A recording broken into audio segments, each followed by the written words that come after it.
Hi everyone, my name is Pete Vollmer and welcome to the Ford's Colony Model Railroad virtual tour of the Port Anne Western Railroad. I've been interested in trains my entire life. Started out in my childhood receiving my first Lionel train when I was about 6 years old. And that hobby has continued throughout. I got into collecting Lionel trains and amassed quite a collection. When we moved to Williamsburg, I had two criteria when we were buying our property to build our house on.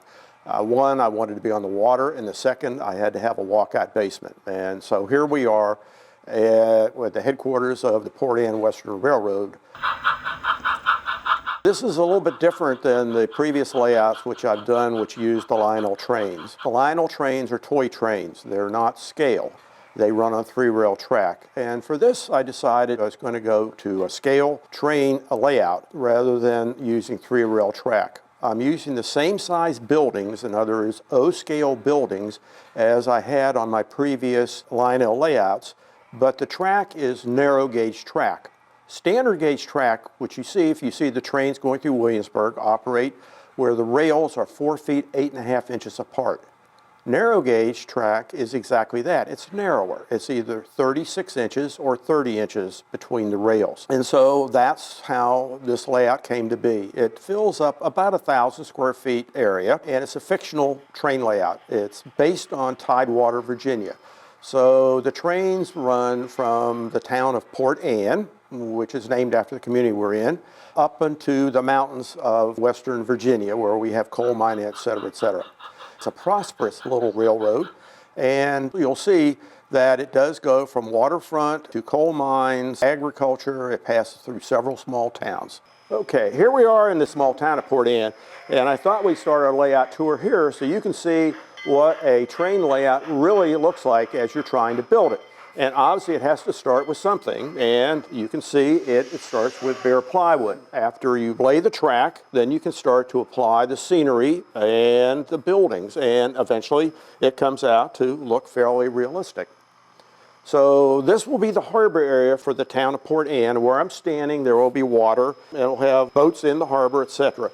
And this is where the railroad comes to the edge of Tidewater. It's a fairly large, prosperous town. It's a crossroads. As you can see, we have a small crossroads here with hotels, police station, train station, and a variety of different businesses that support the railroad. And across the way, we'll see more of Tidewater. This is sort of Norge, which in the real world is close to here.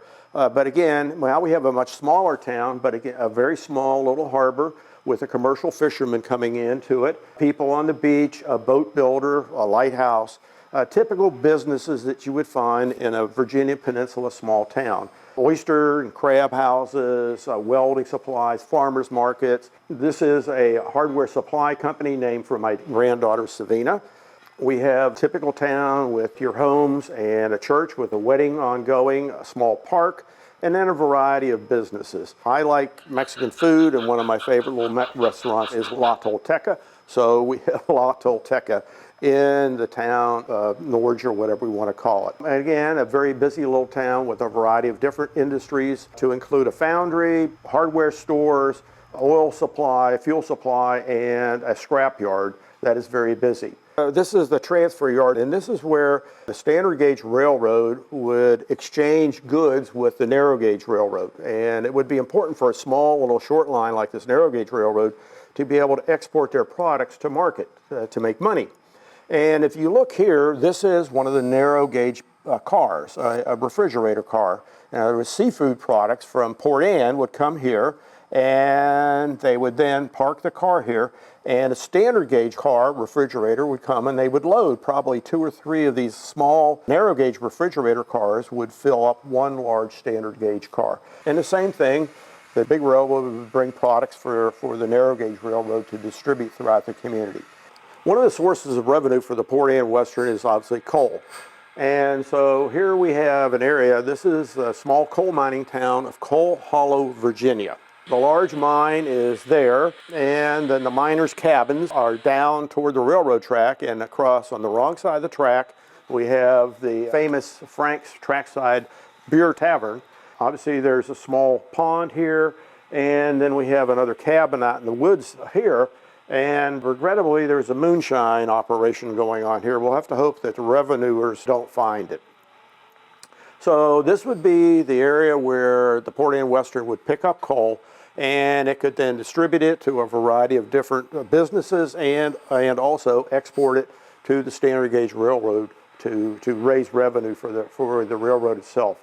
And you'll see there is another coal mine with a much smaller mine, 1 or 2 person operation, and you can see the miners pushing a load of coal there, ultimately be dumped into a hopper car. This is the large city, I guess you could call it the equivalent of Richmond, between Port Anne and the mountains of Appalachia. So it's got a rather large station, it's got a nice downtown with a movie theater, and my wife was a librarian, so in honor of her, we have it playing The Lovely Librarian is the featured film. A lot of businesses. We start with a produce company. Again, Tidewater is known for good soil, and so we have farms, and we want to raise revenue for the railroad, so we have a refrigerated car here that will pick up the goods and will ultimately be transferred to the standard gauge railroad. We have a tool die company, a tire facility, obviously a very busy place. Again, this railroad is set in the mid-1950s, so we didn't have radial tires and good tires, so a very busy place. Gas station, the local bar and grill, and all these sorts of activities that would take place in a small town. Here also in Richmond is the headquarters of the Port Anne Western Railroad. And obviously old steam locomotives need a lot of tender love and care, so they need to be serviced. You can see the locomotive in the foreground there is getting cold water and sand at this point. And the locomotive in the engine house is undergoing moderate repair. Obviously a large crew of men working on it. And you see the normal debris left over from an old engine that has been scrapped that the railroad has not gotten rid of. This is the small town of Tidewater, which is a bend in the road with some businesses. You'll notice the vehicles on it are older vehicles, and I decided to do that to show what something might look like in the late 30s, early 40s with older vehicles in a small town like this. So it's got a cafe, it has a hardware store, a small food store, gas station, and other things, plus a rather large business, which is Black's Hardware Feed and Seed, named after one of our neighbors who has helped me quite a bit. And also, there's even a small tractor repair facility here, which has quite a bit of detail. This Tidewater, for a small town and a curve of the road, is quite busy, and obviously the railroad runs right through it. Okay, this is a small facility that I created, named for my older grandson, Nick's Earth Moving Coal and Gravel. And as you can see, it's quite a busy facility. Hopper cars come in, they bring coal, gravel, sand, whatever, and then the company would distribute it using trucks. So a very busy facility, good work for the local people, and revenue for the railroad.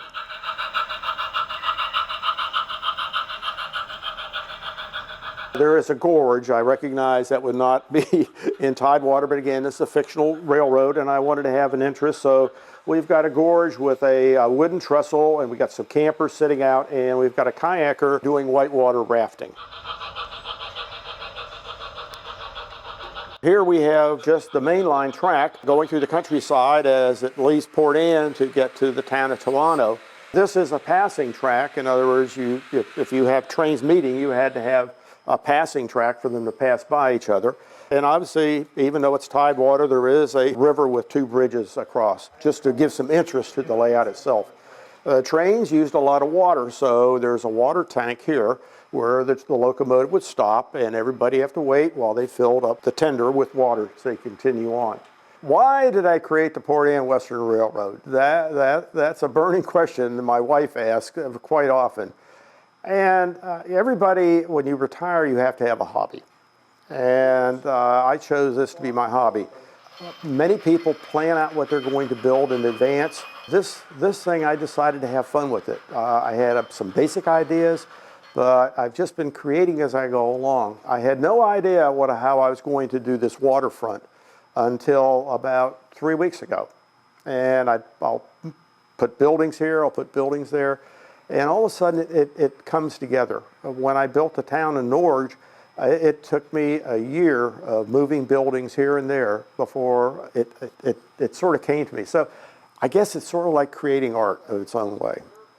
So I'd like to thank you for visiting the Port Anne Western Railroad. I hope you enjoyed this short tour, and hopefully in the near future we will be free of COVID-19 and we will be able to have open houses, and I hope to have you come see the layout in person.